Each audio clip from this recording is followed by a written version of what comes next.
মধুপুর থানা এলাকায় আটক দিল্লিতে কর্মরত দুই রোহিঙ্গা যুবক। তাদের নাম মোহাম্মদ রফিক ও উমর ফারুক। পুলিশ ধৃতদের আদালতে সোপর্দ করেছে। সীমান্ত এলাকায় রোহিঙ্গা সহ বাংলাদেশিদের বারবারন্ত। অনায়াসে যেন রোহিঙ্গা সহ বাংলাদেশিরা ভারত বাংলাদেশ সীমান্ত নিয়ে আসা যাওয়া করছে। এ নিয়ে স্বাভাবিকভাবেই বিএসএফ সহ নিরাপত্তা বাহিনীর ভূমিকায় প্রশ্ন উঠছে। তবে একাধিকবার রোহিঙ্গা সহ বাংলাদেশিরা নিরাপত্তা বাহিনীর চোখে ধুলো দিতে সক্ষম হলেও সবসময় যে ধুলো দিতে সক্ষম হয় এমনটা কিন্তু নয়। রবিবার গোপন সংবাদের ভিত্তিতে মধুপুর থানার পুলিশ কমলাসাগর বিধানসভার সীমান্তের জামচৌপনি এলাকা থেকে দুই রোহিঙ্গা যুবককে গ্রেফতার করতে সক্ষম হয়। তাদের নাম মোহাম্মদ রফিক ও উমর ফারুক। প্রাথমিক জিজ্ঞাসাবাদে পুলিশ জানতে পেরেছে ধৃতরা বাংলাদেশের কক্সবাজার জেলার তাদের রোহিঙ্গা ক্যাম্পের বাসিন্দা।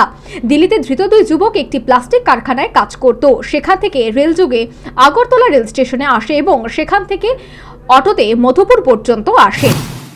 আজকে সকালে আমরা গোপন সংবাদের ভিত্তিতে মধুপুর থানাধীন জামচৌপনি এলাকাতে দুজন লোক এখানে ঘোরাফেরা করছে এই একটি সংবাদ আসার পর আমরা ঘটনাস্থলে যাই এবং অনেকক্ষণ একটা এম্বুশের মতন করি। তারপর দেখি বর্ডারের দিকে দুজন লোক হেঁটে যাচ্ছে।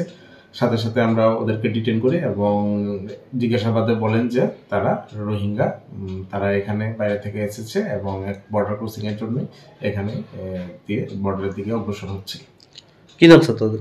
একজনের নাম হচ্ছে গিয়ে আপনার ফারুক, আর একজনের নাম হচ্ছে গিয়ে সহিল। তারা কোথায় থাকতো? মেইনলি বাড়ি হচ্ছে বাংলাদেশ কক্সবাজার যেটা বললো, আর তারা যা বললো প্লাস্টিক কোম্পানিতে কাজের জন্য দিল্লিতে এবং পরবর্তী সময় জম্মুতে তারা কাজ করছে। আপনার থানা এলাকায় মানে কোন সীমান্ত দিয়ে তারা যাওয়ার কথা ছিল? কোন সীমান্ত ওরা তো ডাইরেক্ট আইডেন্টিফাই করতে পারেনি, এখনো তাই ইনভেস্টিগেশন চলছে।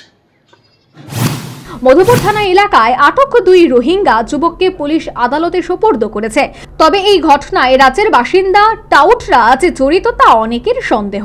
উদ্বেগের বিষয় হলো পুলিশের অভিযানের মধ্যে মানব পাচারকারীরা সক্রিয়। প্রসঙ্গত উল্লেখ্য, আগরতলা সরকারের রেল পুলিশের তৎপরতায় সম্প্রতি আটক হয়েছে দুই মানব পাচারকারী। ধৃতদের নাম আকাশ রায় এবং রাজধন সরকার। তাদের যথাক্রমে বাপটিয়া এবং সিধাই থানা এলাকা থেকে গ্রেফতার করা হয়। তাদের বিরুদ্ধে দীর্ঘদিন যাবৎ বাংলাদেশিদের সীমান্ত পারাপার করার অভিযোগ রয়েছে।